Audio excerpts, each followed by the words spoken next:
faut se le dire, on veut tous avoir accès à Internet partout, tout le temps. C'est le cas. Hein. Donc, comment ça fonctionne, comment c'est possible? Donc, Bruno Vinouz, qui est enseignant-chercheur au département optique à Télécom Bretagne, va nous expliquer comment Internet traverse les océans grâce aux câbles optiques sous-marins, pour qu'on vive dans ce monde connecté.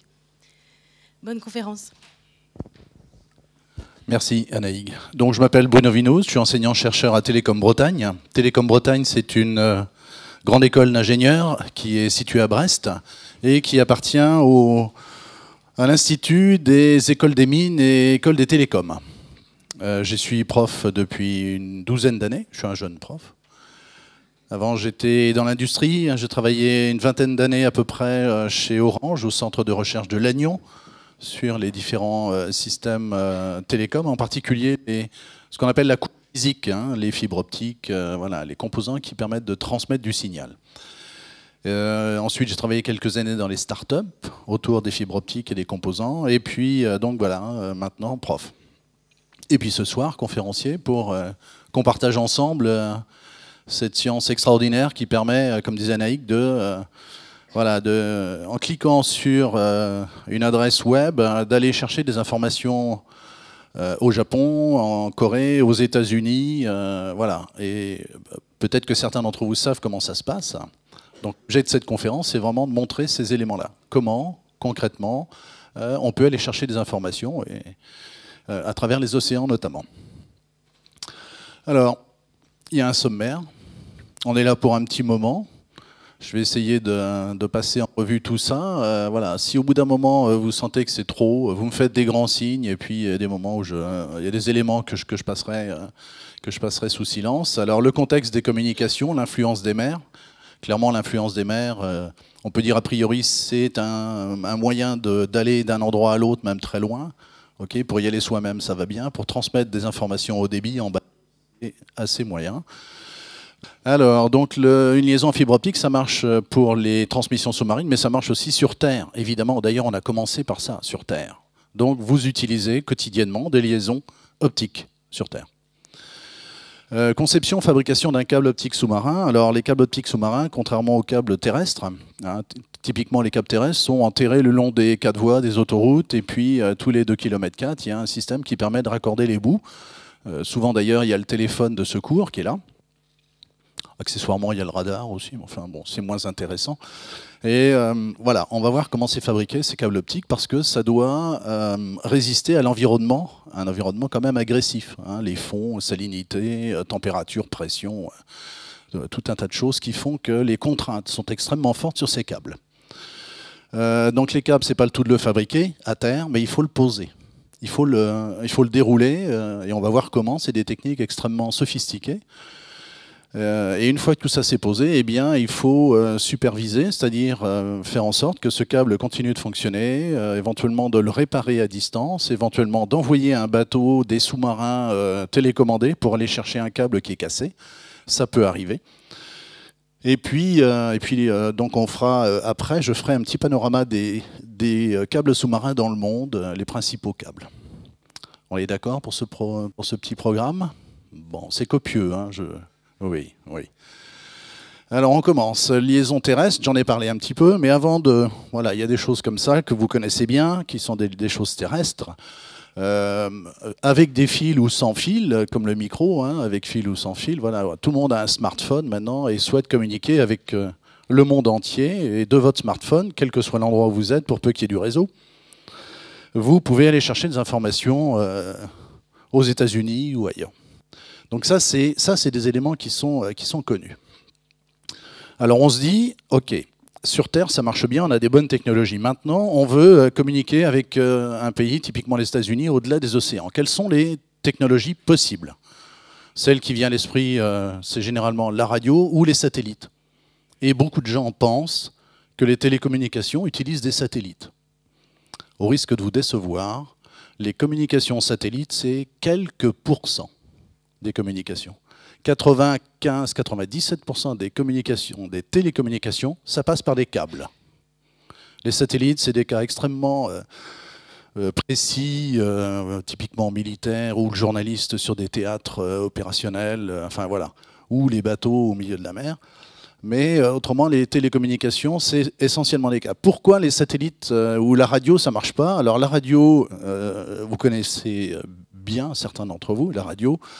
Il y a un émetteur, et compte tenu de la fréquence, eh bien, cette émission va se propager à très longue distance avec une réflexion sur une certaine couche de l'atmosphère. Et puis, moyennant ces réflexions, les ondes, elles se propagent. Puis à un moment donné, elles arrivent sur un récepteur. Par définition, et à cause de la réflexion sur cette couche atmosphérique, il y a des conditions de température, d'humidité, de pression, etc., qui font que ces communications n'ont pas une qualité permanente. Ça peut changer. Donc ça, c'est pas compatible avec du très haut débit. Ça marche pour la voix, ça marche pour quelques éléments très bas débit. Les liaisons satellites. Alors, liaisons satellites, voilà. Qu'est-ce que c'est qu'un satellite? Un satellite, pour faire simple, c'est un miroir amplificateur.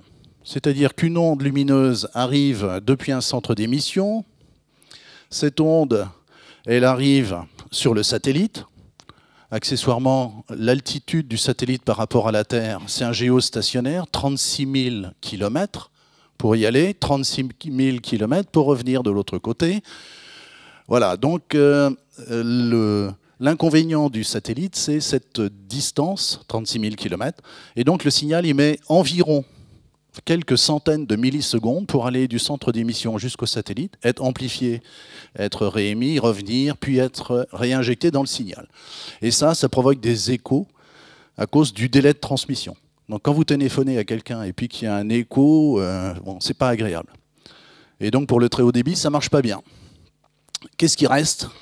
Les liaisons fibre optique sous-marines. Donc avant de rentrer dans le détail, je vais commencer par vous montrer des câbles sous-marins. Donc il y a celui-ci. J'ai écarté les câbles métalliques qui servent d'armature. Et puis il y a celui-ci. Selon vous, un de ces deux câbles est utilisé pour les grands fonds et l'autre pour la zone du plateau continental, on va dire. Celui-ci, c'est pour les grands fonds ou c'est pour le plateau continental? Pour le plateau continental. Pourquoi? Question mécanique. On a des personnes attentives. C'est effectivement un câble, vous allez le regarder, attention, au bout, il y a une fibre optique. Vous allez vous le passer, regardez, c'est un câble qui est conçu pour le plateau continental. Ça pèse lourd. Celui-ci, il est conçu pour les grands fonds. Il est conçu pour les grands fonds, et ça, ce câble-là, il peut être posé jusqu'à 8000, 9000 mètres. Je vous le passe. Attention, au bout, il y a des fibres optiques. Donc les câbles sous-marins sont des éléments qui nécessitent à la fois de la fibre, c'est le but, mais des choses autour de la fibre qui font que ça la protège. À l'intérieur, au milieu du câble, il y a un tube creux à l'intérieur dedans, et à l'intérieur dedans, il y a des fibres optiques. Voici le tube. Et le gros câble pour le plateau continental, on l'a sectionné, puis vous pouvez voir sur cette coupe les éléments constitutifs du fameux câble. Okay. Donc pendant que vous regardez ça et vous le passez, on va regarder ensemble ces éléments-là. Alors, le terrain de jeu, je ne sais pas si on peut dire terrain de jeu pour les câbles sous-marins, c'est quoi? Donc voici une carte mondiale avec les océans en bleu. On reconnaît ici la pointe bretonne, voilà. Et les câbles sous-marins, ça sert à quoi? Ça sert à transmettre du haut débit d'un pays à un autre pays, d'une ville à une autre ville, d'un continent à l'autre. Ici, on a typiquement une liaison optique sous-marine qui part de France, qui passe au Portugal, et qui, par l'intermédiaire de connexions en feston, on dit connexion en feston parce qu'en fait, ça vient connecter la périphérie du continent africain. Donc ici, on a un câble, voilà, qui s'en va au Maroc, qui s'en va Sénégal, etc., etc. Première option, les câbles en feston. Ceux-là ne sont pas très longs. Hein, typiquement, c'est quelques centaines de kilomètres, au pire quelques milliers de kilomètres, voilà, c'est pas très long. Autre possibilité, c'est carrément le câble qui part de Bretagne et qui s'en va aux États-Unis. D'accord? Donc là, 5000, 6000 kilomètres.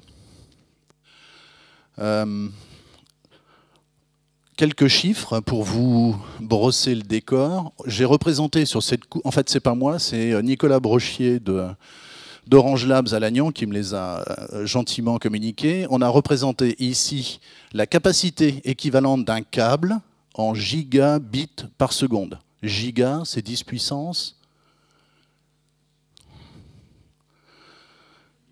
Kilo, c'est 10 puissance 3.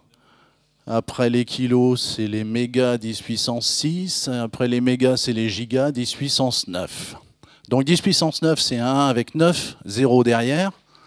Un 1 avec 9 zéros derrière en bits par seconde, en données par seconde. En fonction du temps, l'histoire des câbles sous-marins de 1850 à... Bon, on est rendu ici, on n'est pas encore à 2050. Au début, les premiers câbles au niveau des câbles transatlantiques, c'était des câbles télégraphiques. Voilà. Sauf que le débit, à l'époque, dans les années 1860, pose du premier câble, 10 moins 10. Donc c'est l'inverse de tout à l'heure.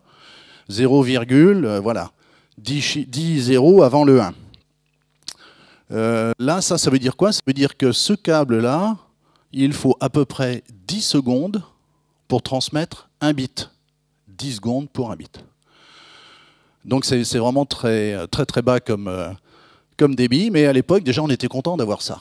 Donc, pour envoyer le message, il fallait un quart d'heure, il fallait une demi-heure. Ça coûtait à peu près la moitié du salaire d'un ouvrier de transmettre un message de quelques dizaines de mots. Ça coûtait cher, très bas débit. Mais on était content parce que voilà, c'était possible. Et donc les câbles télégraphiques ont un petit peu progressé, mais pas beaucoup. Et à partir de 1950, il y a eu une révolution technique. Et là, c'est les câbles en cuivre avec répéteur. Premier câble téléphonique. 1960 jusque dans les années 70-80. Et ici, on a mis une image pour se représenter le débit.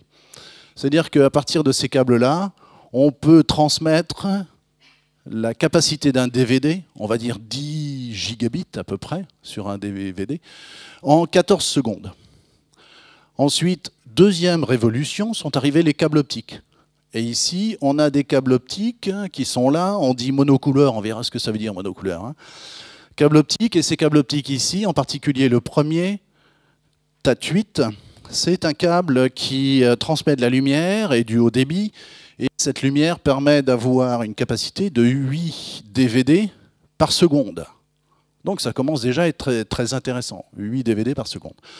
Les premiers câbles, voilà, les derniers, TAT12, TAT13. Et puis deuxième révolution au niveau de l'optique, c'est toujours de la fibre optique, c'est toujours du très haut débit, mais cette fois-ci on a trouvé des techniques, on dit multicouleur par rapport à monocouleur, multi-longueur d'onde. Et là, les capacités ont été multipliées par 100, 1000 assez rapidement. Et du coup, maintenant, pour le dernier câble qui a été posé, en 2002, câble Apollo, qui relie à côté de Lannion jusqu'aux États-Unis, la capacité, c'est 400 DVD par seconde. Et ce câble, il est chargé actuellement. Vraiment, ils font le plein. Alors, comment ça marche, un câble optique sous-marin? Donc ici, on a une station terrestre, la Bretagne, et ici, à cet endroit-là, il y a le réseau télécom qui arrive et qui est connecté à une station terrestre. On appelle ça un centre d'atterrissement. Le centre d'atterrissement est au bord de la mer, et connecté à ce centre d'atterrissement, eh bien, on déroule un câble. Et le câble, il est au fond de la mer. Sur la partie plateau continental, il est posé et enterré. On dit ensouillé, et on va voir à quoi ça correspond. Et puis au niveau du milieu de l'océan, oh là là là, au milieu du niveau de l'océan, eh bien le câble il est vraiment au fond de la mer. Régulièrement espacé, il y a ces choses-là qui représentent des amplificateurs, parce que la fibre optique, certes, permet le haut débit, certes des longues distances, mais bien qu'elle soit transparente, elle atténue. Il faut donc réamplifier. Donc régulièrement espacé, typiquement tous les 60-70 km, il faut un amplificateur. Et puis à l'autre bout, aux États-Unis, bah, il y a le symétrique de ça. Et les amplificateurs, eh bien, ils sont alimentés par une extrémité et ils sont alimentés par l'autre extrémité. Il y a donc des générateurs de courant, quelques ampères, quelques dizaines de milliers de volts qui alimentent les amplificateurs télé-alimentés par le câble. Donc dans les câbles qui passent dans vos mains, il y a une couche de cuivre, et cette couche de cuivre sert à alimenter en courant les amplificateurs. Voilà, et puis donc il y a des paires de fibres, et les télécommunications se passent d'une direction d'un centre vers l'autre, et chaque sens a sa fibre. Pour faire une liaison, il faut 2 fibres. Et dans une fibre ne passe la lumière que dans une seule direction. Ça, c'est la vision macro. On est à très haute échelle. Le fonctionnement d'une liaison fibre optique. Qu'est-ce que c'est qu'une liaison fibre optique? C'est ça. Donc d'un côté, on a quelqu'un qui téléphone. OK, il est là. Madame Bleue, elle parle, blablabla, blablabla, dans son téléphone. Il y a un micro. Le micro, qu'est-ce qu'il fait? Donc Madame Bleue, d'abord, émet des ondes dans les fréquences audibles pour l'homme, et sont des fréquences analogiques. Ces fréquences analogiques sont captées par le haut-parleur du téléphone. Le téléphone numérise ces fréquences analogiques et en fait des données numériques, une suite de 0 et de 1. Ces données numériques sont transférées par le réseau télécom terrestre et arrivent sur un composant qu'on appelle un laser. Qu'est-ce que c'est qu'un laser? C'est une source de lumière qui émet une lumière, et son format de modulation, ici, où sa modulation est une représentation de la numérisation du signal. Donc un 1, beaucoup de lumière, un 0, pas beaucoup de lumière. On fait des 1 et 0 en modulant la quantité de photons émises. Et on a une symétrie, nombre d'électrons, nombre de photons. Et ça part dans la fibre. Et ça part dans la fibre. À l'autre extrémité, il y a un détecteur. C'est l'inverse du laser. Le photodétecteur, c'est quoi? C'est un composant, une photodiode, qui vient détecter des photons et qui vient générer des électrons. Beaucoup de photons, beaucoup d'électrons. Peu de photons, peu d'électrons. Donc des 0, des 1, et là, on numérise. Et cet élément binaire, là, numérique, arrive sur le téléphone de Monsieur Rouge, et cette fois-ci, on fait une conversion numérique analogique vers le haut-parleur de Monsieur Bleu, et à ce moment-là, la personne peut entendre. Donc le principe, c'est le suivant.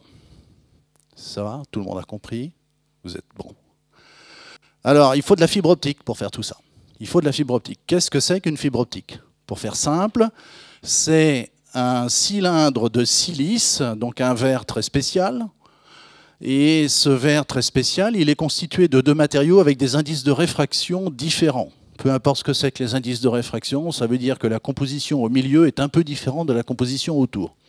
Les ordres de grandeur, le diamètre optique, c'est 125 microns. C'est à peu près le diamètre d'un cheveu. Pour ceux qui en ont, voilà, ils savent.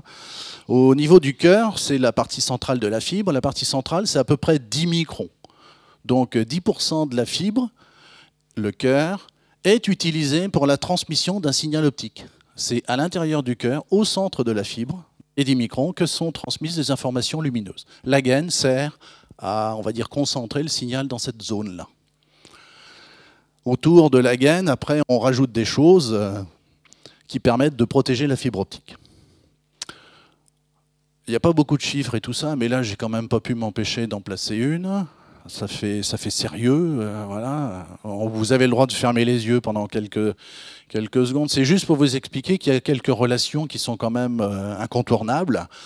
Donc ce brave monsieur ici, rigolard, qui tire la langue, il a déterminé un certain nombre d'éléments, en particulier la fréquence d'une onde, c'est le rapport de sa vitesse sur sa longueur d'onde. C, c'est la vitesse, célérité, lambda, c'est longueur d'onde. Bon, la fréquence, d'accord. Et puis, dans un milieu de propagation, C et lambda varient. La fréquence est constante.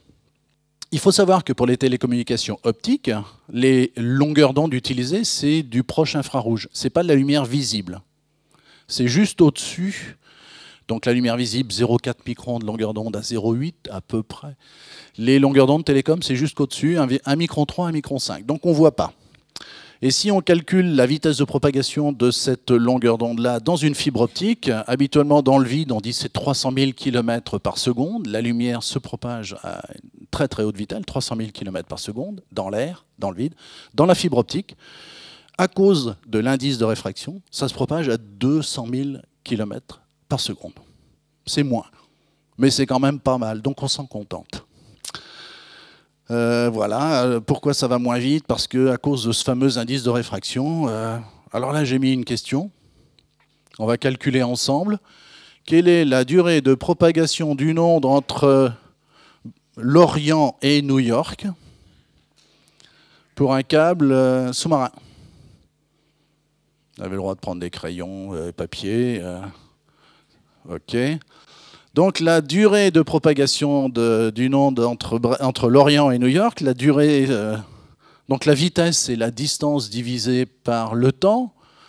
La distance, c'est 6000 km. On veut savoir le temps. Donc le temps, c'est la vitesse divisée par la distance. La vitesse, 200 000 km par seconde, divisée par 6000 km par seconde, 5000 km, pardon. Donc on fait le rapport et on arrive à peu près à 15 millisecondes. 15 millisecondes. Donc 15 millisecondes pour transmettre une impulsion qui va de l'Orient à New York. Voilà, 15 millisecondes, c'est relativement rapide. Ensuite, transmission numérique. Bon, c'est le deuxième un peu difficile, mais pas si difficile que ça. Une porteuse optique, c'est quoi une porteuse optique? C'est juste une longueur d'onde. Voilà, notre longueur d'onde qui sort du laser. On a dit petite puissance, petite quantité de lumière, grande quantité de lumière, petite quantité, grande quantité. Et un équivalent électrique, vous êtes plus habitués, en général on est plus habitués à ça, à des équivalents électriques. On a ici donc beaucoup de photons, beaucoup d'électrons, donc c'est plutôt un 1 numérique. Faible quantité de lumière, c'est plutôt un 0 numérique. Et puis ça part dans la fibre optique, puis à l'autre bout, si tout se passe bien, s'il n'y a pas trop de déformation du signal, pas trop d'atténuation, bon, il y a pas mal de conditions à respecter, eh bien on récupère quelque chose qui est l'image de ce que l'on a émis, et au niveau de la photodiode, elle récupère des 1 et des 0 qui sont l'image de cette variation d'amplitude. On dit qu'on module l'intensité, on parle de modulation.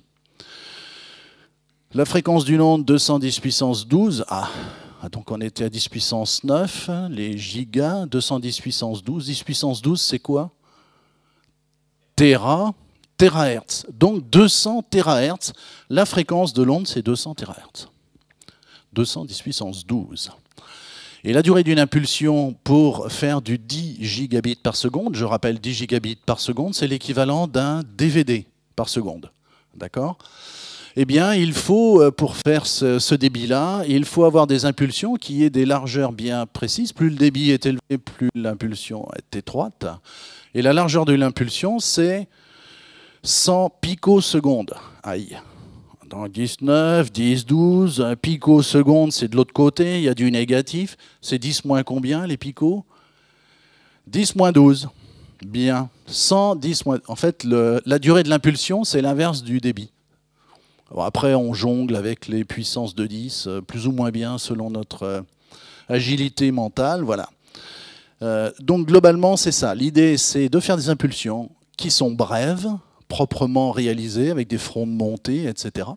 Et puis, ces impulsions, il faut les transmettre et qu'elles ne se déforment pas. C'est ça l'ambition de la transmission télécom optique. Pour votre culture générale, vous êtes là un peu pour votre culture générale? Ouais. Je propose de voir ensemble comment est fabriquée une fibre optique. Donc j'ai eu le plaisir de travailler dans une société qui en fabriquait. Et donc une fibre optique, c'est quoi? On a dit tout à l'heure, c'est 125 microns de silice, puis au milieu, il y a 10 microns avec de la silice un peu différente. C'est ça qu'il faut faire.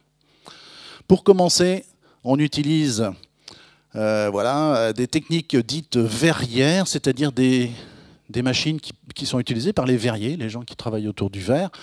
Et voilà à quoi ça ressemble typiquement. Donc là, on a un tour. Alors on va le voir un peu mieux. Hop, on a un tour. Et au niveau de ce tour, ici, on rentre un tube à chaque extrémité. Et le tour, par définition, il tourne.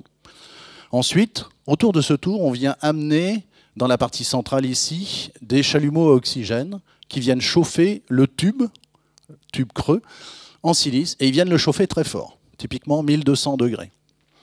Et pendant qu'il est chauffé, on envoie des gaz contenant certains produits, typiquement phosphore, bore, fluor, enfin bref, il y en a d'autres. Et ces produits viennent se décomposer et se déposer à l'intérieur du tube. On tapisse l'intérieur du tube par décomposition thermique. D'accord ? Une fois qu'on a fait ça, le tube, il faut en faire un barreau. Et bien toujours sur le même tour, on chauffe encore plus fort. Et en chauffant encore plus fort, le tube, qu'est-ce qu'il fait? Il fond. Et pendant qu'il fond, on le fait toujours tourner sur lui-même de façon à ce qu'il ne se déforme pas. Et ce que l'on voit, eh bien, comme il fond, on voit que le tube se rétreint. Donc le tube en question, qu'on appelle une préforme, après le rétreint, très haute température, 1900 degrés, ça devient un barreau plein. Et à l'intérieur du barreau, qu'est-ce qu'on va retrouver? On va retrouver sous la forme d'une zone dense les éléments qui ont été déposés, qui ont tapissé l'intérieur du tube. Et cette zone centrale, c'est le futur cœur de la fibre. La zone périphérique, c'est la zone qui vient de l'entourer, on dit la gaine. Bon, on a un barreau, mais on n'a toujours pas de fibre. Le barreau, ça fait plusieurs centimètres de diamètre. Pour faire une fibre, on vient chauffer et étirer ce barreau. Donc ici, on a un four. Le four, il est chauffé, sa température est régulée. Le barreau fond, ça tombe, ça coule, ça passe à travers un ensemble d'éléments. Et ici, on vient tirer. Normalement, c'est une animation qui revient. Alors, voilà, ça chauffe, ça fond, ça tombe. Alors, une tour de fibrage comme ça fait 20-25 mètres de haut. Ça, voilà, ça tombe. Ici, les premiers bouts ne sont pas très bons, donc on les coupe. Et ensuite, ça part sur un système de cabestan. Et c'est enroulé, voilà, sur un tambour. Bien. Ici, dans la partie centrale, il y a dans cette zone-là un produit qui est un peu spécial. Il est actuellement dans l'éprouvette. Et l'éprouvette, on va venir charger cet élément-là. Cet élément-là, on appelle ça une filière. Donc, c'est une coupelle à l'intérieur de laquelle passe la fibre, et le produit vient enduire la périphérie de la fibre, et ce produit qui est un monomère est polymérisé à l'intérieur de ce four. Donc maintenant on utilise des monomères photopolymérisables, hein, c'est un four UV, et à ce moment-là ça protège la fibre. Bon, il y a aussi de l'électronique, il n'y a pas que de la thermique et de la chimie, c'est-à-dire qu'ici, on vient mesurer le diamètre, ici, on vient mesurer la tension, ici, on mesure la température, enfin, il y a pas mal de choses. Et puis, avec tous ces éléments-là, température, hein, âge du capitaine et tout, on arrive normalement à récupérer ici une fibre qui fait 125 microns, et alors que la partie précédente ici fait plusieurs centimètres. C'est comme ça que c'est fait. Et ça va vite. 1 km par seconde à peu près. Et avec un barreau comme ça, là, quand c'est bien géré avec les bonnes dimensions, on fait presque 1000 km avec un barreau. Voilà. Alors l'enrobage par une suite de protecteurs, la gaine, le cœur, la gaine. Autour de la gaine, on vient mettre des choses. Donc la gaine, vous avez vu, les fibres, elles ont des couleurs. Il y a du bleu, du rouge, des jolies couleurs. Voilà. Ça sert à enrober la silice qui est hygroscopique. Il faut la protéger. Et puis tout autour, on met plein de choses. Et donc quand on voit la comparaison en termes de volume de poids entre la fibre optique et puis le gros câble qu'il y a autour, c'est assez étonnant. Hein. C'est assez étonnant la proportion. Alors la fibre optique, la silice, on dit que c'est très transparent, mais malgré tout, ça atténue. Ça atténue, il y a une certaine atténuation, et cette atténuation, les ordres de grandeur, c'est au bout de 100 km de fibre, il reste à peu près 2% de la puissance que l'on a injectée dans la fibre. 2%. Donc ça atténue pas mal. Or, il y a un peu plus de 100 km entre l'Orient et les États-Unis. Donc il va falloir amplifier. Ici, on a une représentation de ce que c'est que le phénomène d'atténuation. La fibre est là. Au début, on a une impulsion qui rentre dans cette fibre. Et cette impulsion, au fur et à mesure, voilà. Et ici, on a représenté l'intensité de l'impulsion en fonction de la durée de propagation. L'intensité est très élevée, elle s'atténue, et elle est vraiment très faible. Il y a un pointillé ici. C'est marqué seuil. C'est le seuil de quoi, ça? Le seuil de détection. Ils sont forts. Le seuil de détection. Ça veut dire quoi le seuil de détection? Ça veut dire qu'ici, on a une photodiode et elle est programmée, cette photodiode, pour que tout ce qui est au-dessus du seuil soit considéré comme un 1 optique, un 1 numérique, et en dessous de ce seuil, c'est un 0. Donc au début, ça va bien, la détection se fait bien, et puis au bout d'un certain temps, eh ben, la puissance étant tellement faible, c'est que tout est en dessous du seuil. Donc il n'y a plus que des zéros. Et une transmission dans laquelle il n'y a plus que des zéros, c'est une transmission qui ne marche pas. Or, on veut que ça marche. Conclusion, il faut lutter contre l'atténuation. Pour lutter contre l'atténuation, on va amplifier. Un petit mot rapide sur l'amplification optique. C'est fantastique, ça. C'est extraordinaire. Un amplificateur optique, c'est un système qui a une fibre optique en entrée et une fibre optique en sortie et qui est branché sur le courant. Ça consomme un peu, quelques watts. Comment ça se passe? À l'entrée, on a la fibre de transport qui est là, le signal en entrée et... Ah, mon animation est coincée. Et le signal qui rentre dans l'amplificateur, ce signal, voilà, ce signal va rencontrer une fibre optique très spéciale, une fibre optique qui est celle-ci, la verte, là, qui est dopée avec de l'herbium. Bon, peu importe ce que c'est que l'herbium, il y a quand même un avantage à utiliser ce matériau un peu bizarre, c'est que ce matériau un peu bizarre, si on l'excite, si on porte ses charges à un niveau excité, naturellement, les charges qui sont au niveau excité vont avoir tendance à revenir à l'état de désexcitation. C'est comme les élèves dans un amphi, on essaye de les exciter, et puis naturellement, ils reviennent à un état de désexcitation. Mais comme il y a conservation d'énergie, il faut que l'énergie qui est libérée soit libérée sous une forme voilà, classique. Typiquement, c'est de la chaleur. Là, ça va être des photons, de la lumière. Donc on excite l'herbium avec de la lumière à 980 nanomètres, et puis la désexcitation des atomes se fait à 1 micron 3, à 1 micron 5. Exactement la longueur d'onde que transmet cette fibre optique. Et donc on peut dire avec ce système-là que les photons qui rentrent sont amplifiés parce qu'ils créent, avec ce système de pompage et de fibres dopées, d'autres photons, leur image, en phase, en polarisation, en direction de propagation, identiques à eux-mêmes. Et grâce à ça, eh bien, il y a des gains typiques qui sont de l'ordre de 100. Un amplificateur amène un coefficient de l'ordre de 100. Donc il faut des amplificateurs. On parle... Et alors ici, c'est complètement optique. Tous les signaux qui passent en optique sont amplifiés. C'est transparent. Il n'y a pas de conversion optique, électronique, amplification électronique, puis à la sortie, on a un autre laser. Non, c'est tout optique. Ah, ben non, ça ne s'arrête plus. Alors voici à quoi ressemble un amplificateur optique pour les réseaux sous-marins. C'est comme des composants qui sont extrêmement sophistiqués et surtout qui doivent résister aux conditions de pression, de température. Typiquement, ça doit fonctionner à 6000 à 1000 km de profondeur ou 500, voilà.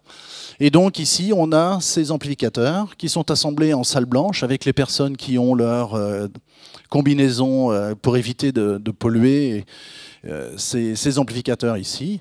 Donc là, il y a des fibres optiques en entrée, une fibre optique en sortie. Il faut connecter l'alimentation qui va être transmise par le câble.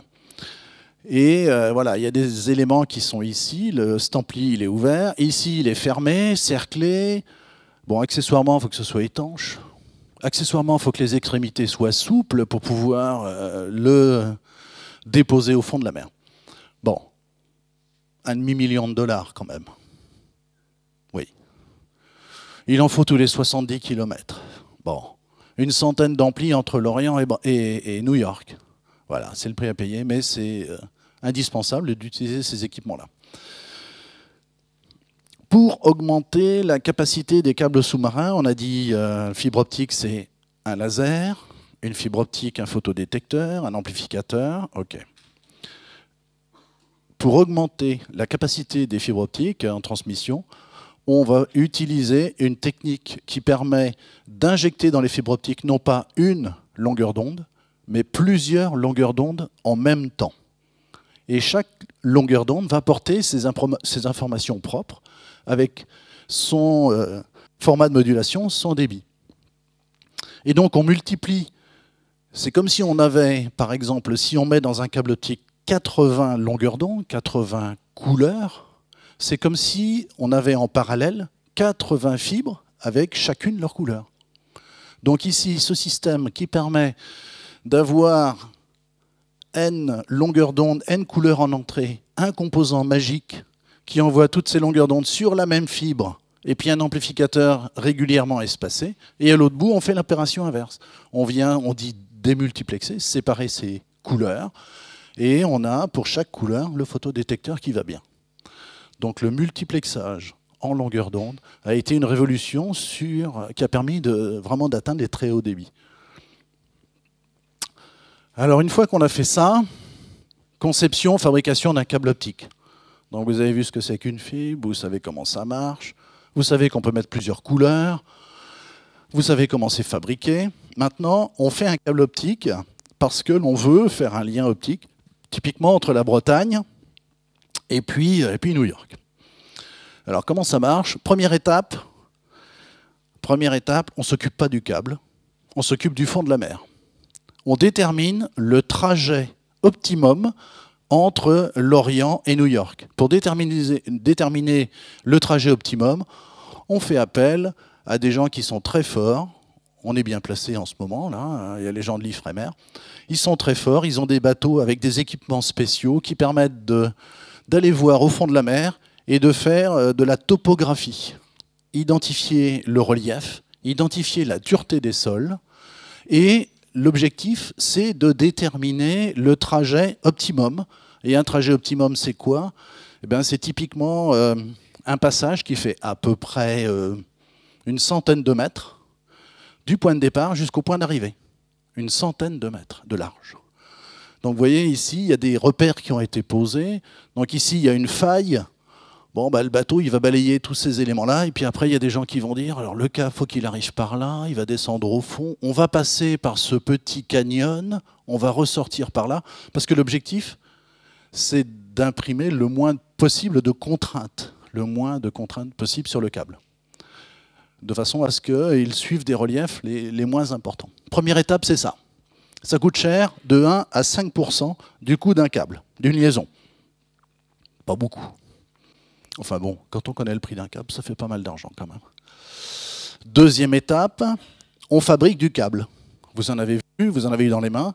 Donc le câble grand fond, il est là, avec sa gaine voilà, qui vient protéger une couche de cuivre. C'est un cuivre très particulier, avec une très faible résistivité, compte tenu des distances qu'il faut alimenter. Et voilà, typiquement 5000 km, il faut pouvoir alimenter jusqu'à l'ampli du milieu, 2500 km, cet amplificateur, sachant que chaque bout est connecté au réseau. Et puis il y a des armatures métalliques, on parle d'armure même, métallique. Et puis dans le tube à l'intérieur, là au centre, il y a les fibres optiques, typiquement 2 paires, 4 paires de fibres optiques.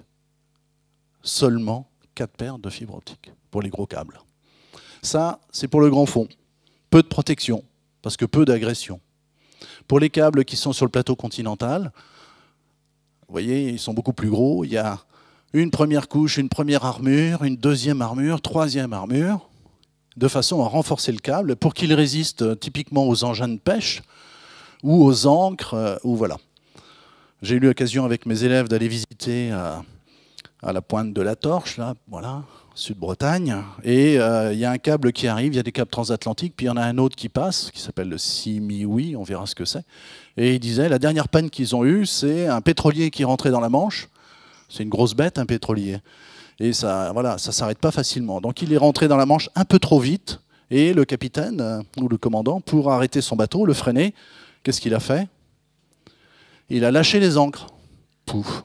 Et en rentrant dans la Manche, donc ça a charrué, et évidemment, ça a cassé le câble qui relie la pointe bretonne au sud de l'Angleterre. Câble cassé. Bon. Malgré ces protections. Donc voilà. Fabrication de tronçons. Donc typiquement, le câble ici et puis enfin, les deux câbles que vous avez, là, c'est des câbles qui sont fabriqués en France. On avait le leader mondial de fabrication des câbles sous-marins qui est Alcatel Submarine, à Calais, où j'ai eu l'occasion d'ailleurs de donner des cours sur les fibres optiques et de visiter leurs installations. Et donc ces gens-là achètent des fibres optiques très spéciales, faible atténuation. Ensuite, dans la partie centrale, vous avez vu, il y a un tube. Alors pour fabriquer le câble, en fait, il n'y a pas de tube. Pour fabriquer le câble, il y a un feuillard. Le feuillard est serré, serti, et avec un faisceau laser, on vient fabriquer le tube. Et par-dessus, il y a les fameuses armures qui sont toronnées avec des grosses machines et qui viennent faire des torons avec les fils métalliques. Première armure, deuxième armure, etc. Et donc, ces gens-là font des tronçons de fibre optique de 70 à 80 km. Donc des gros tourets de 70 à 80 km.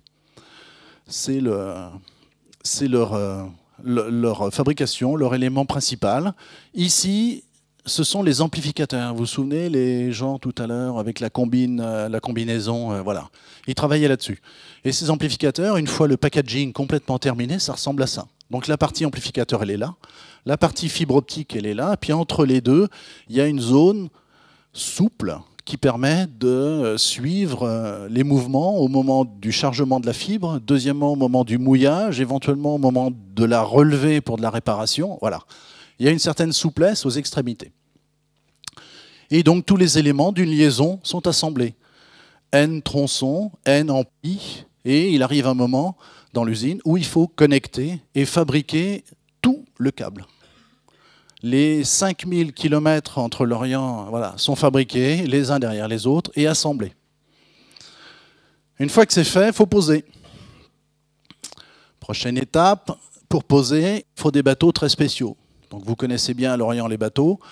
Je ne sais pas si vous avez déjà vu des bateaux, des câbliers, des navires câbliers. C'est des bateaux qui ont assez gros bateaux, hein, 150 mètres de long, 25 mètres de large. Et ils ont cette jolie forme là, de davier devant et également derrière. Et ils ont des cuves énormes à l'avant et à l'arrière de façon à charger les câbles. Pour charger les câbles, comme je l'ai dit tout à l'heure, c'est la totalité de la connexion Lorient-New York qui est chargée. D'accord ? Donc il y a des cuves, et des cuves énormes, et on a les câbles. Donc ça ici, c'est un câble du plateau continental qui est lové à l'intérieur de ces cuves. Et ce lovage, ça dure un certain temps, c'est fait à la main. Donc ici, il y a un opérateur qui prend le câble et puis qui fait le tour à l'intérieur de la cuve, et puis il y en a d'autres qui le rangent proprement.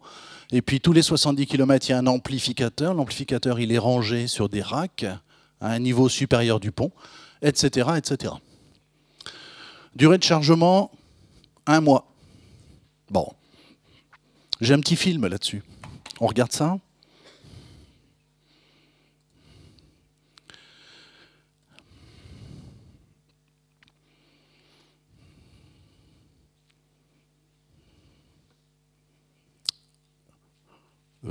On va peut-être... Ah si, il se passe des choses.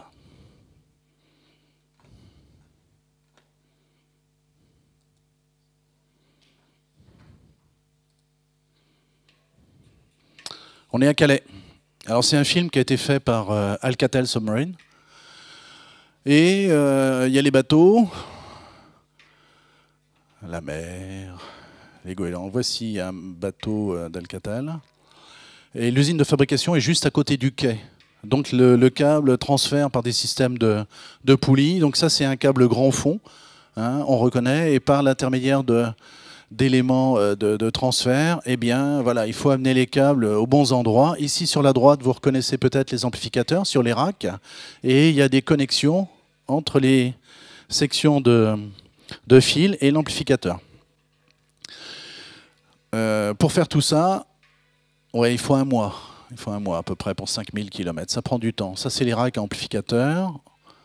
Voilà. Tous ces câbles-là, c'est les alimentations des amplificateurs. Et puis, donc, les cuves à l'avant, les cuves à l'arrière. Alors, il y a un petit fil qui qui est passé très rapidement. L'amplificateur, j'ai dit, il était téléalimenté. Donc c'est du courant continu. Mais qui dit courant dit une référence. Il faut une masse. Et pour un amplificateur, à votre avis, la masse, c'est quoi? C'est la mer. C'est la mer.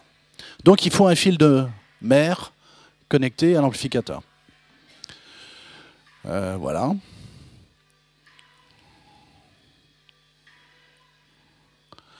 Vous avez vu tout à l'heure le poids du petit bout que je vous ai donné. Hein, ça fait 2-3 kg, 20 cm. Voilà. C'est vraiment des gros éléments.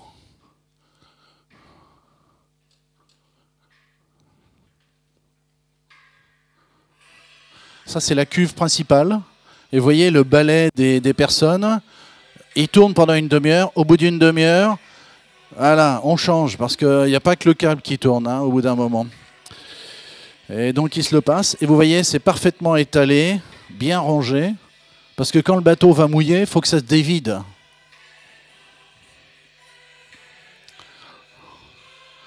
Donc voilà, c'est par là que le câble descend dans les cuves. Puis le niveau monte, le niveau monte, le niveau monte. Typiquement, dans une cuve comme ça, ils mettent 3000 km dans une cuve comme ça. Bon, voilà, bon, c'est un bateau, hein, il y a des choses que vous connaissez. Il y a de l'électronique. Alors, les navires câbliers sont des navires extrêmement spécifiques qui doivent avoir, en particulier, un système de positionnement dynamique extrêmement précis. Vous imaginez bien que quand le câble doit être mis sur un trajet qui fait 100 mètres de large à 5000 de profondeur, kilomètres de profondeur, il faut que le bateau soit positionné de façon très précise. Donc il a un système de positionnement GPS différentiel et avec des propulseurs, double propulseur d'étrave à l'arrière également. Et ça permet d'avoir un bon positionnement du câble. Alors, comment ça se passe la pose? Donc, on a fabriqué le câble, on l'a mis dans le bateau quitte Calais et il arrive à la Pointe Bretonne. Et à la Pointe Bretonne, eh bien, il y a ce qu'on appelle le centre d'atterrissement que l'on retrouve ici. Et il y a une partie du câble, une extrémité qui est connectée au centre d'atterrissement. Et dans ce centre d'atterrissement, il y a quoi? Il y a, pour faire simple, 3 grandes zones. La première zone, c'est l'alimentation. Donc l'alimentation, c'est le secteur EDF, typiquement 14 000 volts, quelques ampères, 3-4 ampères. Et donc, comme c'est du courant continu, le centre d'atterrissement de Bretagne, on va le mettre au pôle plus, et le centre américain, on va le mettre au pôle moins. Et puis, chaque amplificateur va avoir en plus son fil de masse, comme on l'a dit. Ça, c'est l'alimentation. Évidemment, ce sont des équipements extrêmement sensibles. Il faut imaginer qu'il y ait une panne d'électricité. Et ça arrive. Et donc, ces équipements-là ont des systèmes de secours automatiques. Donc, il y a une série de batteries, mais il y a des chambres de batteries avec des tonnes et des tonnes de plomb qui permettent de prendre le relais en cas de coupure automatiquement, dans quelques minutes. Typiquement, c'est 10 minutes. Et puis après, il y a des groupes électrogènes, donc le moteur diesel qui vient faire tourner un alternateur. Derrière ça, il y a un système de supervision qui est connecté à tout le câble et voit l'ensemble de l'installation. Typiquement, ici, dans le centre de supervision, ils testent en permanence le débit, le taux d'erreur, et également les aspects d'alimentation, quelle est la tension, etc. Et ils sont capables d'aller tester chacun des 100 amplificateurs, éventuellement de le réparer s'il y a une panne. Et puis le dernier élément, c'est les éléments télécom. Donc ici, il y a un gros routeur, on va dire, qui absorbe le débit du câble et qui transmet ce débit du câble vers le réseau terrestre. Voilà globalement comment c'est fait. Comment c'est posé? Voici le navire câblier. On amarre le câble à des bouées. C'est fixé ici. Ensuite, le bateau avance, le câble va jusqu'au fond. Ici, on voit qu'il y a un élément, et puis cet élément, il est traîné par le câble, il fait un trou. Ensuite, on arrive au large de New York, on ramasse cet élément-là. Au large de New York, ils ont fait la même chose de l'autre côté, mais sur une petite section. On connecte, et ça marche. C'est une vision extrêmement, comment dire, simplifiée, sinon simpliste. D'ailleurs, il y a une erreur majeure sur cette animation que j'ai copiée. En particulier, c'est ça. Ça, cet élément, c'est une charrue qui vient enterrer, on dit ensouiller le câble. Or, tel qu'il montre ici l'animation, on a l'impression qu'ils ensouillent le câble au milieu de la mer et sur le plateau continental, ils ne le font pas. Donc c'est l'inverse. Bien évidemment, on protège le câble dans la zone la plus sensible, sur le plateau continental. On sait que les chalutiers, maintenant, ils pêchent jusqu'à quasi 1000 mètres de fond. Il faut donc enterrer le câble jusqu'à 1500 mètres de fond. Il est enterré, avec cet outil-là. Et puis au milieu de la mer, il est juste posé. Voilà. Comment ensouiller et comment fixer le câble aux extrémités? Eh bien, il y a des éléments qui s'appellent des charrues. Donc le bateau, il est là. Il y a des bateaux servants qui ont amené le câble. Ici, il y a la pelleteuse pour enterrer et amener jusqu'à un point d'ancrage. Ah oui, je n'ai pas parlé du point d'ancrage. Le point d'ancrage, c'est un bloc de béton. Et dans ce bloc de béton, le câble arrive. Évidemment, il va jusqu'au centre d'atterrissement. Et là, il est bloqué, grâce aux armatures, sur une grosse masse, de façon à ce que le câble qui va être tiré après ne bouge pas sur le plateau continental. Parce qu'à cause des courants, à cause des éléments divers, éventuellement une drague, une ancre, enfin voilà, des choses comme ça, ça lui tire dessus quand même. Donc ici, il est fixé à terre. Et ensuite, eh bien, de la terre jusqu'à la mer, il y a des équipements qui sont des charrues ensouilleuses. Il y a plusieurs types, j'en ai mis deux. Il y en a une ici qui creuse jusqu'à 4 mètres, quand c'est un sol meuble. Et ici, ça creuse grâce à des jets haute pression. Et le câble est mis au fond, et naturellement, il se referme. Et ici, c'est une charrue mécanique. Donc ici, c'est l'équivalent d'un tracteur, on va dire. Et puis derrière, il y a une charrue, et le câble passe dedans. Et ça avance. Donc ici, on le voit à marée basse. À marée haute, tout ça, c'est immergé. Et à ce moment-là, la charrue, elle est tractée par le bateau. Petite animation. Elle est tractée par le bateau. Et comme je viens de le dire, c'est typiquement 2 mètres, 3 mètres de profondeur. Donc là, on est dans le bateau à l'arrière du câblier. Il y a un portique qui vient prendre cette charrue. Et dans la charrue en question, il y a le câble qui est ici. Et puis également, il y a toute la partie commande de cet équipement. C'est un équipement assez sophistiqué. Et dans le bateau, il y a des gens qui vont jouer sur les paramètres. Donc là, on a enfilé une combinaison, on est sous l'eau. Et on voit la charrue qui a été mise à l'eau. Donc maintenant, voilà, on descend. Le câble optique, il est là. Le câble du treuil, il est là. Et le câble de télécommande de la machine, il est là. Ça descend, ça descend. Donc maintenant, au fond de la mer, pouf. Le câble de traction relié au bateau se met en tension. Ici, la charrue vient appuyer sur le câble. Le bateau avance. Et la charrue vient creuser un trou. Et naturellement, le câble optique vient dans ce trou qui va se refermer derrière. Et ça se fait donc du bord de la mer jusqu'à typiquement 1500 mètres de fond, de façon à protéger des agressions extérieures le câble. Donc c'est des grosses machines, hein, c'est des grosses bêtes. Voici un format, celui qu'on vient de voir ici en animation. Typiquement, voilà les éléments correspondant à cette machine. Typiquement, la vitesse de pose avec ensouillage, c'est 0,5 nœuds, alors qu'en grand fond, c'est plutôt autour de 5 nœuds, donc 10 fois plus. Ça, c'est une charrue Alcatel qui est cette fois-ci, elle, sur pied, avec des patins ici, avec des systèmes de vérins. À marée basse, sur terre, l'opérateur, il est ici. Et quand c'est au fond de l'eau, tout ça est relié avec les câbles de traction. Il y a des vérins qui permettent d'ajuster. Enfin, c'est des grosses machines. Mais on verra tout à l'heure, je vais vous donner des chiffres sur les taux de panne. C'est vraiment extrêmement intéressant. Et donc, le navire câblier, voilà, il charge, il est là, il a le câble qui se dévide derrière grâce au davier. Il se dévide de telle façon que la vitesse de défilement du câble est légèrement supérieure à la vitesse du bateau. Il faut mettre un peu de mou. Il faut mettre un peu de mou. Il ne faut pas que ce soit en tension trop forte. Donc, la vitesse du bateau est vraiment régulée et de façon précise. Ici, un robot est allé voir au fond de la mer. Là, on a un répéteur. Voilà, il est posé au fond. Tranquillement.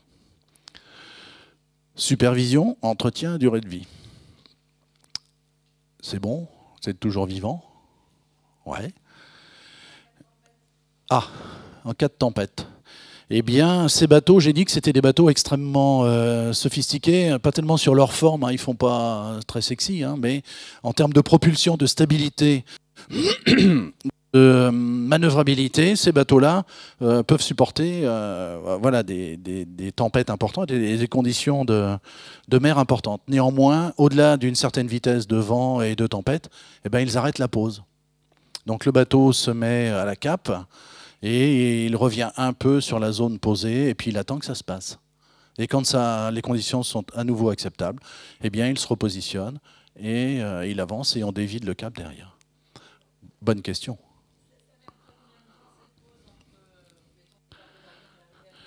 On a dit environ 0,5 nœuds pour la partie plateau continental, on a dit environ 5 nœuds pour la partie haute mer. Je vous laisse faire le calcul, ça dure un certain temps. Ça dure un certain temps. C'est comme le fût du canon. Alors, besoin de supervision. Comme tout équipement, comme toute installation, il faut vérifier que cette installation fonctionne. Je vous ai dit tout à l'heure qu'il y a un des câbles, un des derniers posés, qui est connecté à côté de Lannion, à Begleyguer, la plage, hein, c'est à 10 km de chez moi. Eh bien, voilà, si j'ai fait le télégramme, donc le journal du 4 février 2014, le câble Apollo a découvert. Il était, ce câble, ensouillé à 3 mètres de profondeur.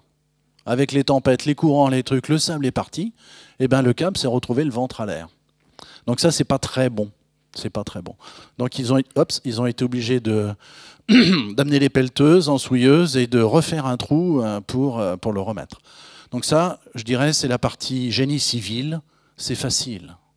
On a la pelleteuse, c'est simple, on fait la basse mer, tout ça. Bon, en une semaine, c'est fait. Mais des fois, il y a des problèmes qui sont plus graves que ça, et ces problèmes plus graves, il faut les gérer. Donc la supervision en routine, quand tout va bien, bah voilà, on vérifie que les équipements fonctionnent et que la transmission se passe sans problème et sans erreur de transmission. En cas de panne, qu'est-ce qu'il faut faire? Alors, il y a plusieurs types de pannes. Il y a des pannes qui sont téléréparables. Typiquement, je suis allé un peu vite hein, quand même sur les choses. Je vais revenir un peu en arrière. Au moment de la pose du câble, le câble est testé en permanence. À partir du moment où le câble est chargé dans le bateau, il y a des équipements télécoms qui sont reliés aux deux extrémités et le câble est testé. Et on fait là du 10 gigabits par seconde en permanence. Ensuite, quand le câble est posé, il est également testé en permanence. Donc dans le bateau, il y a aussi des équipements télécoms, et il y a aussi des gens, des lasers et des... Voilà. Et donc, en cas de panne, on peut faire de la téléréparation pour certains éléments. Typiquement, dans l'amplificateur, il y a un petit laser qui vient exciter l'erbium, là, vous vous souvenez? Et ben, ce petit laser, les gens qui fabriquent les amplificateurs se disent ouais, ça c'est un composant sensible, il peut cramer, tout ça. Bon, ils en mettent 2 dans l'amplificateur. Et il y a un petit commutateur entre les deux. Et du centre d'atterrissement, ils peuvent tester le courant, la température, l'efficacité, etc. Et s'il y en a un qui ne marche pas, ils ont l'équivalent d'un bouton et paf, ça passe sur l'autre. Et ça marche mieux. Bon. Donc là, ça ne coûte pas cher, ça va vite, hein, ces éléments-là. En termes d'énergie, c'est pareil. Il peut y avoir des problèmes d'énergie. Ils peuvent les gérer, c'est à terre. Alors, il y a des choses plus graves. Typiquement coupure, là, la charrue, enfin les ancres qui sont traînées par le pétrolier, ça casse le câble. Donc voilà, là, ça c'est grave. Donc il faut faire plusieurs choses. La première chose, c'est localiser l'endroit de la coupure. Il ne suffit pas de dire c'est coupé, mince, qu'est-ce qu'on fait? Ça fait 5000 km. Non, on va envoyer quelqu'un qui va faire le tour pour déterminer. Non, il y a des techniques de mesure dont on va parler. On localise l'endroit de la coupure. C'est fait à partir du centre d'atterrissement. Ensuite, on prévient le centre des opérations en mer. Le centre des opérations en mer, donc c'est des entreprises, on va dire typiquement Alcatel Sous-Marine, ou Orange. Orange a des bateaux, des câbliers, qui sont basés à Brest. Et ces bateaux-là, à ce moment-là, vont directement sur l'endroit. Si c'est sur le plateau continental, ils peuvent faire descendre un robot téléguidé, on va voir ça. Si c'est en pleine mer, il faut aller le repêcher à 5000 km. Alors, comment on fait de de la détection de distance, de défauts. Donc c'est une représentation simplifiée. On a ici ce qu'on appelle un équipement qui fait de la réflectométrie. Qu'est-ce que c'est que la réflectométrie? C'est de la mesure d'ondes réfléchies. Donc cet appareil est branché à une extrémité du câble. Il envoie des impulsions lumineuses. Et à l'endroit de la coupure, les impulsions lumineuses reviennent avec une intensité très importante. C'est l'équivalent, cette chose-là, d'un radar. Dans le domaine aérien, vous envoyez des ondes, les ondes sont réfléchies, elles reviennent. Pour peu que vous ayez un système d'émission-réception synchronisé, le va vous dire la cible, elle est à telle distance, parce qu'on connaît la vitesse de propagation. En optique, c'est pareil. En optique, c'est pareil. Donc ici, on a le point d'origine, on va dire l'Orient. On envoie des impulsions lumineuses. Qu'est-ce qu'on voit? Donc le câble, il est symbolisé ici avec les amplificateurs qui sont là. On a l'impulsion optique qui augmente. Pourquoi elle augmente? Parce qu'à cette distance-là, il y a un amplificateur. Ensuite, l'impulsion, la puissance diminue. Pourquoi elle diminue? Parce que la fibre atténue, etc., etc. Et puis à un moment donné, paf, il y a une coupure avec à l'extrémité ici, l'équivalent d'un miroir, même si c'est un mauvais miroir. Et donc le système détecte ici une variation brutale de la puissance. Et comme on sait à quelle vitesse la lumière se propage, eh bien, automatiquement, le système, ici, vient nous dire, ben voilà, le tronçon est coupé à 364,25 km. Et la précision de ça, c'est le mètre. Quelques mètres. Donc on peut envoyer le bateau sur zone et il sera opérationnel. Alors un bateau, celui-là, je l'ai photographié à Brest, là, il y a 3 semaines. C'est un navire qui est spécialisé justement dans la réparation des câbles. C'est des bateaux qui travaillent jusqu'à 9000 mètres de fond et ils ont des équipements non seulement de positionnement, mais en plus des équipements qui permettent de récupérer un câble. Il faut aller le repêcher. Si c'est sur le plateau continental, on a l'impression que c'est plus facile. Il ne faut pas oublier que le câble, il est enfoui, ensouillé, 3 mètres de profondeur. Bon. Alors s'il y a une ancre, probablement qu'il sera remonté dessus. Bon. Et pour réparer les câbles, eh bien, il y a des équipements vraiment très, très spécifiques qui sont à l'intérieur de ce bateau-là. Je vous ai mis les étapes de la réparation d'un câble. D'abord, repérer le câble. Ensuite, le désensouiller, le sortir. Ensuite, le couper. Ensuite, fixer les extrémités coupées, si jamais il est sectionné, à des gros ballons, des bouées qui remontent les extrémités à la surface. Épissurage des fibres. Épissurage, ça veut simplement dire on reconnecte, on soude les fibres, on les répare, on les reconnecte. Et en plus, on refait une protection mécanique. Et une fois que la protection mécanique est étanche, eh ben, on rebalance le câble à la mer. Les gens d'Alcatel m'ont dit, typiquement pour qu'un câble redescende à 2000 mètres, il faut une demi-heure pour qu'il coule, même s'il est très lourd. Alors les techniques pour repêcher le câble au fond de la mer, il y a plusieurs techniques. Il y a des techniques, on va dire, rustiques. C'est un grappin, une ancre, et puis on balance l'ancre à la mer, et le bateau tire. Le filin est connecté à un système de mesure, et quand la tension augmente, soit on a pêché un caillou, ou alors soit on a accroché le câble. Ou alors il y a les robots sous-marins qui sont philo-guidés. Alors à quoi ça ressemble les charrues sous-marines? Ça ressemble à ça. Donc il y a cette espèce de tracteur avec des roues. Il y a beaucoup de savoir-faire là. Ça paraît, c'est extrêmement complexe en fait cette zone-là, cet élément-là. Cet élément de tracteur ici, il est connecté au bateau. Et puis derrière, on accroche un certain nombre, des éléments. Typiquement, une charrue pour repêcher un câble, ça ressemble à ça. Donc il y a une espèce de trépied, un élément supérieur. Voilà, ça peut être ça. Ça peut être autre chose aussi. Donc ils ont une belle collection. En fonction de la nature du fond, c'est mou, c'est dur, il y a des rochers, il n'y a pas de rochers. Il y a des choses qui sont, qu'on déforme, hein, le grappin, une ancre.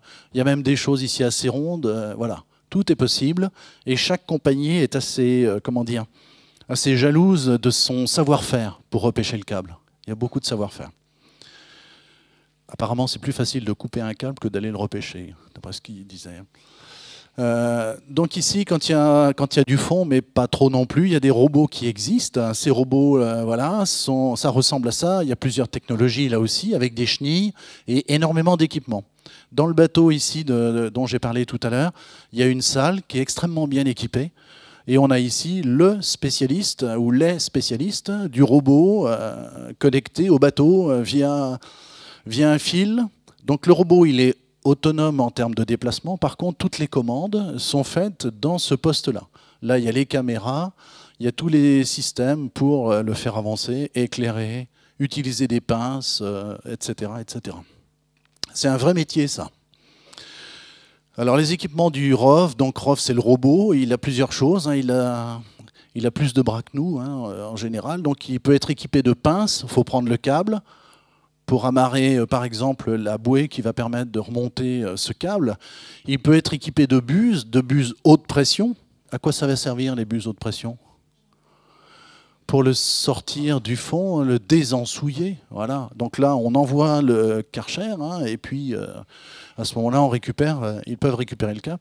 Il y a des cisailles, si jamais il est un peu abîmé ou alors coincé, s'il faut couper. Voilà, il y a un bras avec une cisaille qui est ici, avec des vérins. La cisaille est extrêmement mobile, 6 axes. Voilà. Il faut ça. Et puis, est-ce que c'est un système fiable, un câble sous-marin? J'ai mis quelques chiffres ici. Bilan des réparations des câbles sous-marins du monde entier, et il y en a beaucoup. Analyse des défauts sur la période 1997 à 2007. Un câble, quand il est acheté par un consortium, il a une garantie. C'est comme votre voiture, mais lui, il a une garantie de 25 ans. Ma voiture, elle n'a pas une garantie de 25 ans. Statistiquement, il y a une panne dans le câble sur cette durée de vie de 25 ans. Environ une panne sur les 25 ans de durée de vie. Ce qu'ils ont observé aussi, c'est qu'il y a 10 fois plus de dérangements sur les câbles à faible profondeur, typiquement les câbles qui sont sur le plateau continental, que sur les câbles grande profondeur. 10 fois plus, un rapport 10. C'est assez logique quand on voit les agressions qu'ils peuvent subir. Si la profondeur est inférieure à 200 mètres, il a été statistiquement détecté environ 2 défauts par millier de kilomètres. Si la profondeur est supérieure à 200 mètres, 0,2 défauts par 1000 km, 10 fois moins. 50% des défauts, c'est des actes de pêche. Alors, bon, les pêcheurs, moi j'aime bien les pêcheurs. Il y a des cartes marines qui existent. Sur ces cartes marines sont identifiées des zones où il y a les câbles. Et normalement, dans ces zones, on ne vient pas pêcher. Il se trouve que les poissons doivent être au courant qu'il y a des zones où on ne vient pas pêcher. Je ne sais pas s'ils ont le téléphone. Et des fois, il y a des pêcheurs qui se disent ah, on va passer un peu à côté, voilà. Et puis des fois, ils passent trop près, et puis ils s'accrochent, et puis voilà. Bon. 30% des défauts, c'est des ancres. Ben oui, il y a besoin d'encre aussi. On a observé une division par 10 du nombre de défauts si l'ensouillage est supérieur à 1 mètre de profondeur.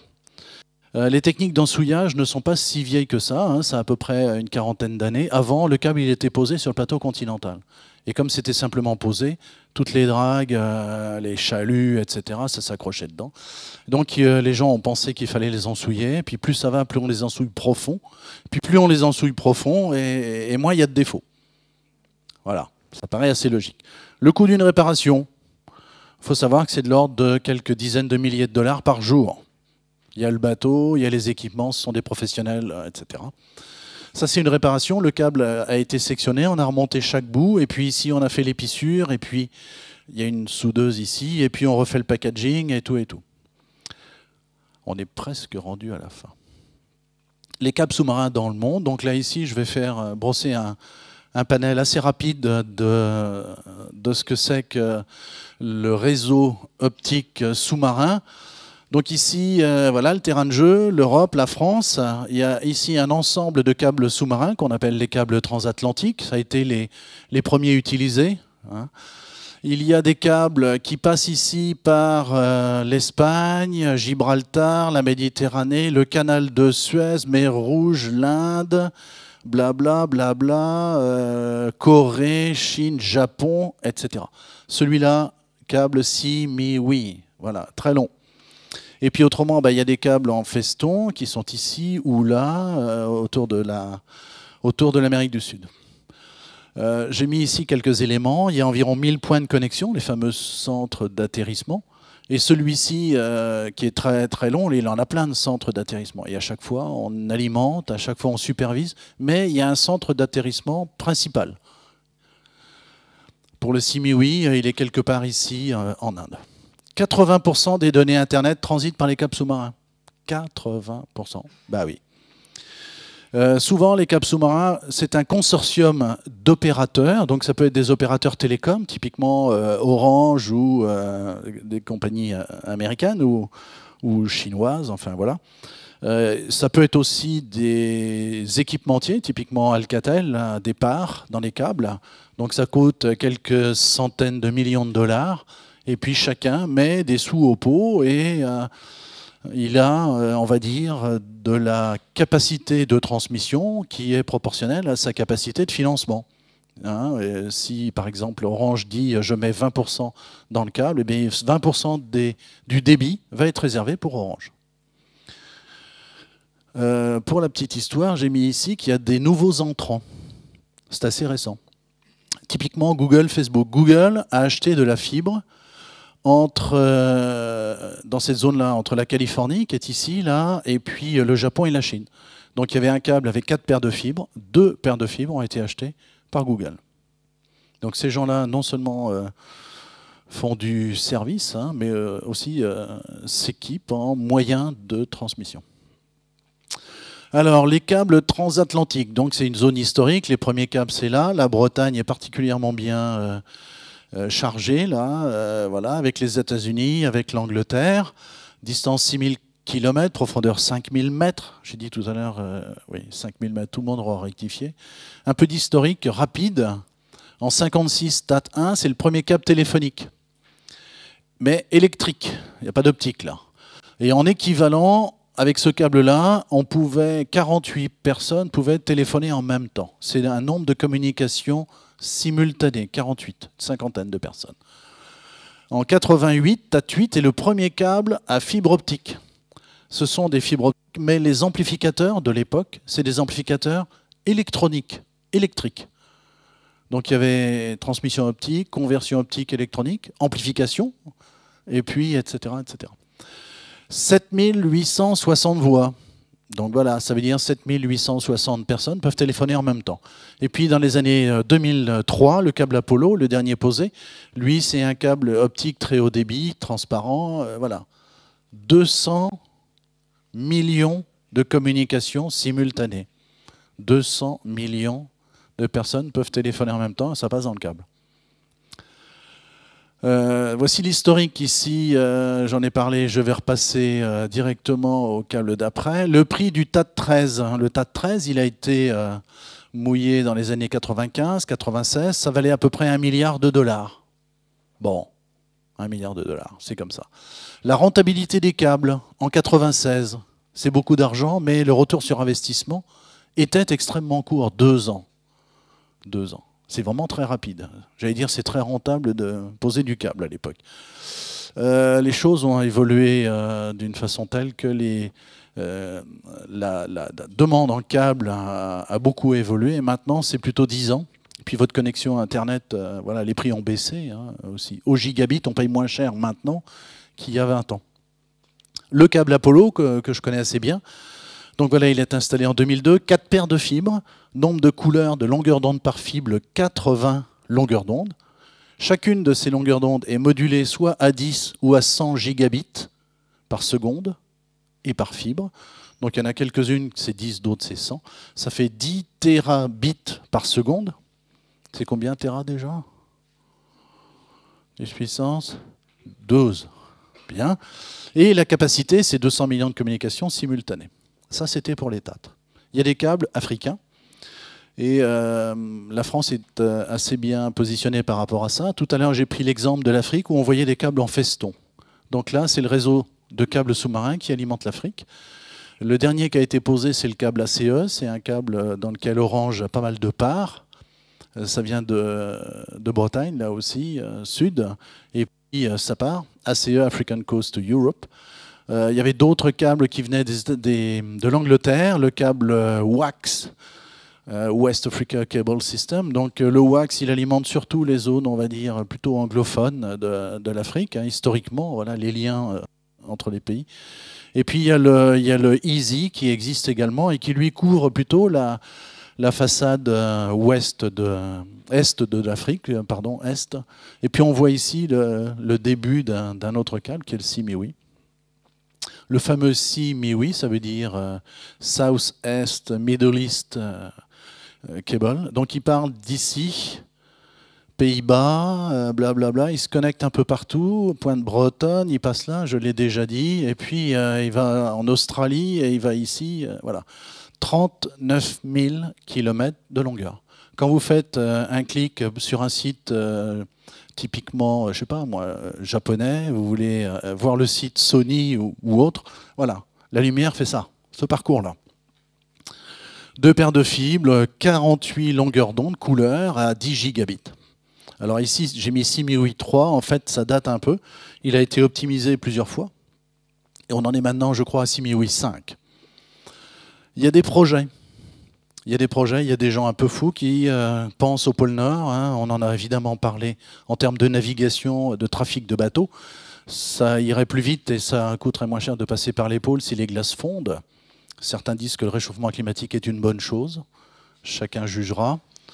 Et donc il y a des gens qui pensent voilà, mettre du câble sous-marin par le pôle Nord.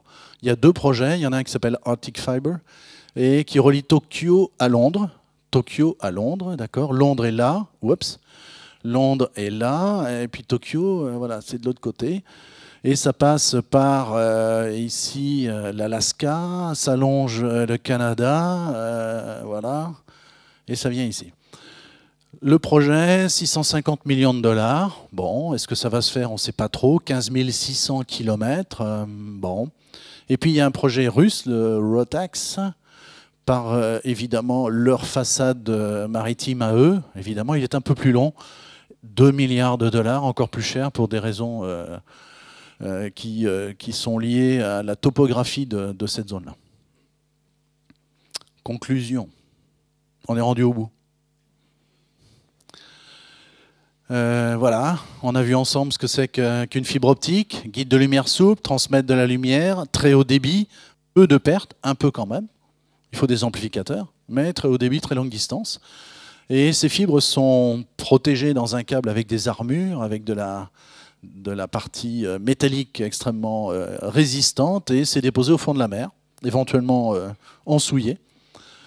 Par rapport à ça peut surprendre le faible nombre de fibres qu'il y a dans un câble. Ça peut paraître pas beaucoup, mais en fait ça suffit. Ça suffit pour des 10 puissance 12 bits par seconde. Donc les transatlantiques, le CMIWI, voilà, 2 paires, 4 paires. Des amplificateurs, il en faut régulièrement, et puis ça transporte 80% du trafic Internet mondial. C'est ce qu'on espère avoir démontré pour cette conférence. Je vous remercie de votre attention, et puis s'il y a des questions ou discussions, à votre service.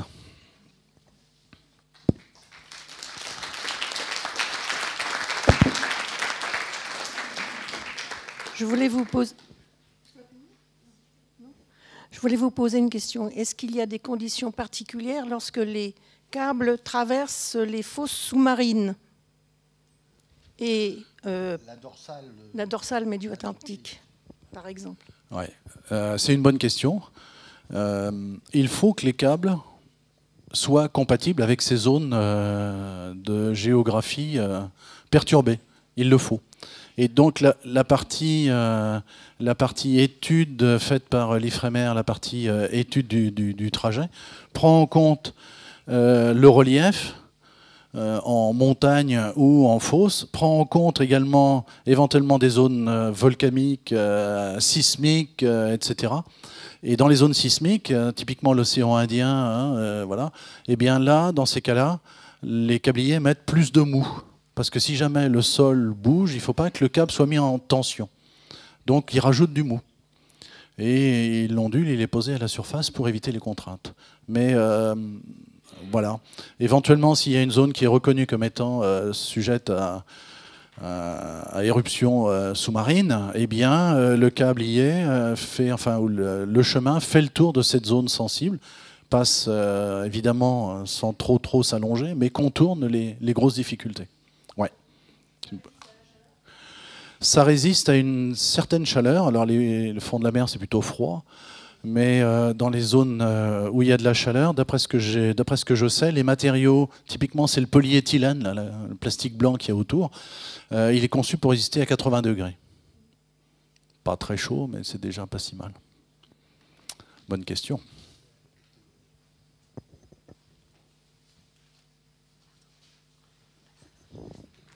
Ouais, dans la longueur du câble, il y a un pourcentage d'erreur, je veux dire, parce qu'en fait, ils peuvent calculer, mais en fait, ils ne vont pas calculer au mètre près, ils calculent quelle est la marge d'erreur, c'est entre la longueur posée et la longueur calculée, éventuellement. Ça aussi, c'est une bonne question. Ils ont pensé à cette difficulté.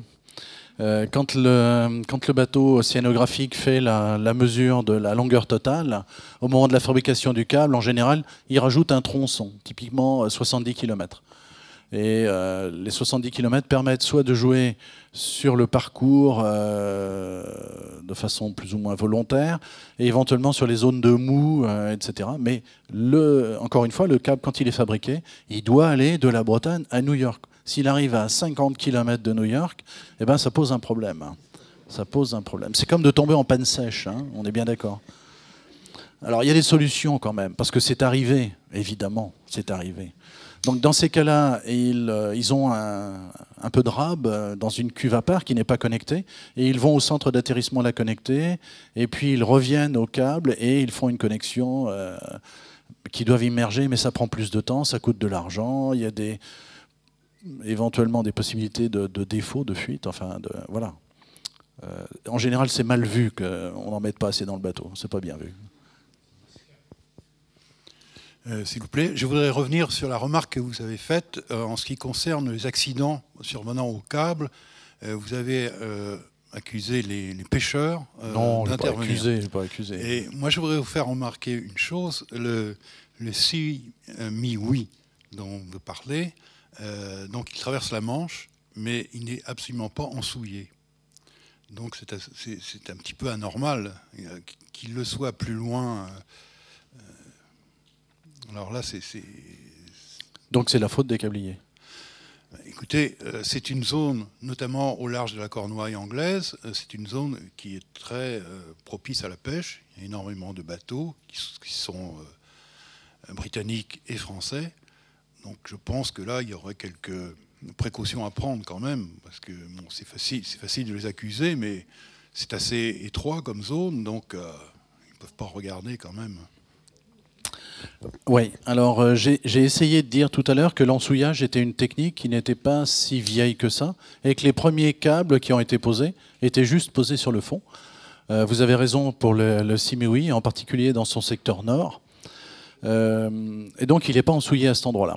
Et c'est un des câbles qui souffre le plus, qui est le plus soumis à des coupures, cassures, etc.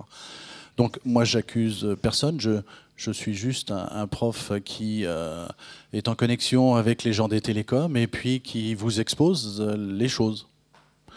Et les choses, c'est les ancres, les dragues, les chaluts. Mais il faut que tout le monde vive, les gens qui ont besoin de télécom et les pêcheurs. Il faut qu'on vive tous en bonne intelligence. Je n'accuse personne. Je dis simplement que c'est un élément qu'il faut prendre en compte. Et ces zones-là sont cartographiées, vous le savez. Et elles sont cartographiées et elles sont normalement interdites à la pêche. On peut pêcher à côté. Bon, il faut qu'on vive tous en bonne intelligence. Ce sont des zones quand même très étroites. Alors, vous avez raison. Alors il y a aussi les sous-marins, donc les pêcheurs, ils n'ont plus grand-chose à faire. Ok. Encore une fois, je n'ai rien contre les pêcheurs, j'adore le poisson. J'ai un bateau de pêche, enfin bon, j'ai pas arraché de câble encore. C'est une bonne question. Bonne question.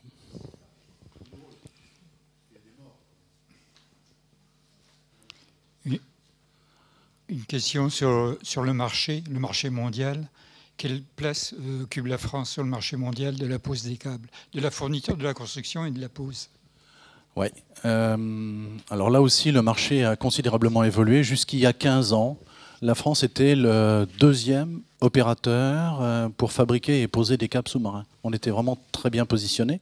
Alcatel Submarine à Calais a des usines de production avec des câbles de très haut niveau, très grande fiabilité. Donc pendant longtemps, typiquement avec Orange, il y avait des partenariats forts entre opérateurs et équipementiers, et on était très bien placés. Il se trouve que la concurrence a joué. Le premier, c'était les États-Unis, et puis il y a eu d'autres entrants qui sont arrivés, qui fabriquent du câble, qui en posent, et donc maintenant notre place diminue.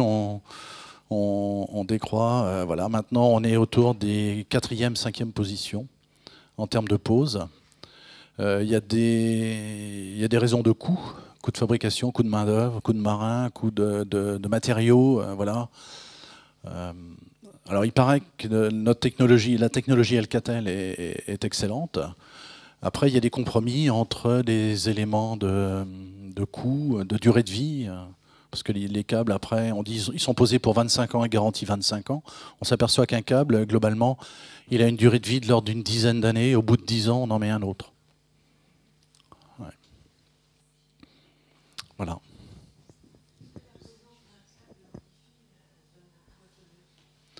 Ah, ça c'est une bonne question. Est-ce que la présence d'un câble modifie la présence de poissons ou pas ?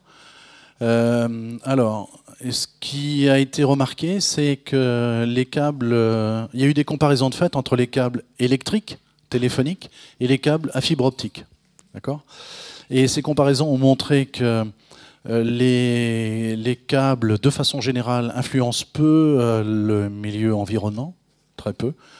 Et que les câbles optiques, il y a eu des études très sérieuses de fait. C'est par définition, c'est de la lumière qui passe, et donc il n'y a pas de perturbation électromagnétique autour de ces câbles-là.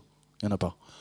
Après, sur les câbles électriques, compte tenu des courants, des fréquences, etc., il y a un peu de rayonnement, mais les armatures nombreuses, en particulier sur les zones du plateau continental, sont mises à la masse dans les centres d'atterrissement, et ça fait un écran, cage de Faraday, qui fait que voilà, l'influence sur la zone environnante est faible. La plus grosse influence, c'est peut-être que c'est une zone normalement cartographiée comme étant non pêchée. Moi, j'aurais justement une question par rapport à l'ensouillage des câbles. Oui. Je voulais savoir s'il y avait des études d'impact qui étaient faites par rapport à l'empreinte écologique. Et je reviens justement aux pêcheurs. Oui.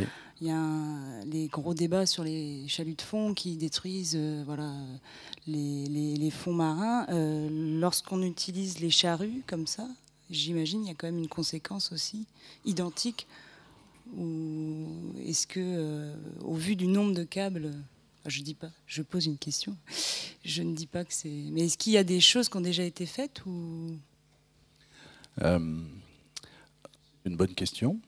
L'impact environnemental est nul, hein, puisqu'on descend un équipement. Alors, une charrue, c'est, on va dire par rapport à ces tables-là, c'est l'équivalent du double de ça, à peu près. Et le sillon qui est fait pour mettre le câble... Donc il y a les patins, etc., qui glissent, ou éventuellement les chenilles. Et le trou est à peu près de l'ordre de 50 cm de large. Donc ça roule sur le fond et ça fait un trou de 50 cm qui est rebouché. Donc localement, fatalement, c'est un équipement qui frotte le sol et qui va venir perturber.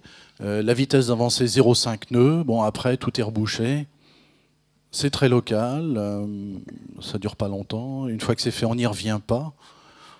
Donc voilà, l'impact est faible. On ne peut pas dire. Sur les chaluts, je n'ai pas d'avis officiel, je ne suis pas dans le domaine, mais il y a sûrement des gens qui peuvent répondre à votre question, peut-être. Moi, j'avais une question. Vous avez parlé tout à l'heure du fait que le câble SIMI-WI, il y avait plusieurs versions et qu'un câble était donné pour une dizaine d'années à peu près. Donc, si j'ai bien compris, est-ce qu'on retire le câble en fait avant de le remplacer, ou est-ce qu'on laisse le vieux câble et on en met un nouveau ? Ouais. Alors les câbles, effectivement, ils sont donnés pour une durée de vie de 25 ans. Les technologies évoluent beaucoup plus vite que tous les 25 ans. Typiquement pour les câbles optiques, pas les premières générations avec des amplis électroniques, mais les deuxièmes générations avec des amplis optiques, eh bien, les équipements terrestres, on va dire, s'adaptent aux conditions du câble. Et à l'époque, quand le câble est posé, les technologies pouvaient faire du 10 gigabits par seconde. 5 ans plus tard, les gens des télécoms travaillent et on sait faire du 40 gigabits par seconde. On teste le câble. Est-ce qu'il supporte 40 gigabits par seconde? Oui. Là, on change les équipements dans les centres d'atterrissement, on met du 40 gigabits, on utilise le même câble. Et on teste comme ça les nouvelles générations.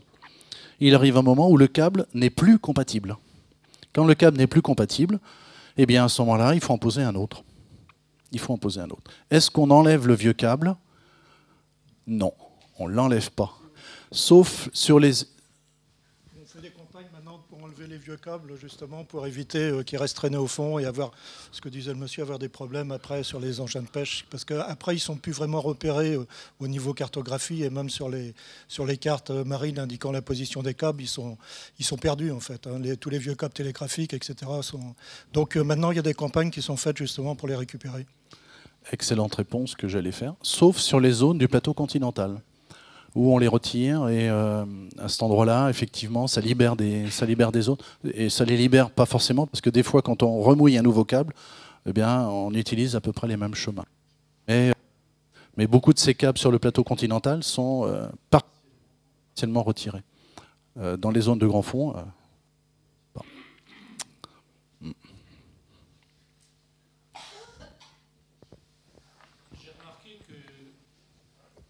J'ai remarqué que dans le canal de Suez, il y avait plusieurs câbles qui passaient. Est-ce que ça présente des caractères particuliers? C'est un détail, mais qu'est-ce qu'il peut y avoir comme caractéristiques particulières? Notamment, est-ce qu'il est enterré? Est-ce qu'il est ensouillé? Est-ce qu'il est... quelques précisions peut-être si vous avez. Alors, je ne suis pas un spécialiste du passage entre l'Afrique et l'Asie, mais c'est une zone qui, d'un point de vue télécommunication, est extrêmement importante, puisqu'on peut relier par ce canal de Suez, via la Méditerranée, on peut relier les continents avec une route minimum. S'il n'y avait pas eu ça, il fallait faire le tour de l'Afrique. Donc vous imaginez le gain. C'est évidemment ensouillé à cet endroit-là, parce que les fonds sont peu profonds, hein, c'est assez faible, et il y a un trafic maritime énorme, c'est un peu comme dans la Manche, et donc pour des raisons de protection, il est ensouillé. Après, une fois qu'on a dit ça, c'est pas une région qui est plus sujette à des perturbations qu'ailleurs. Il y a évidemment des phénomènes géopolitiques. Il y a des centres d'atterrissement qui peuvent être attaqués, il peut y avoir des mouvements, etc. C'est des choses qui arrivent. Bon.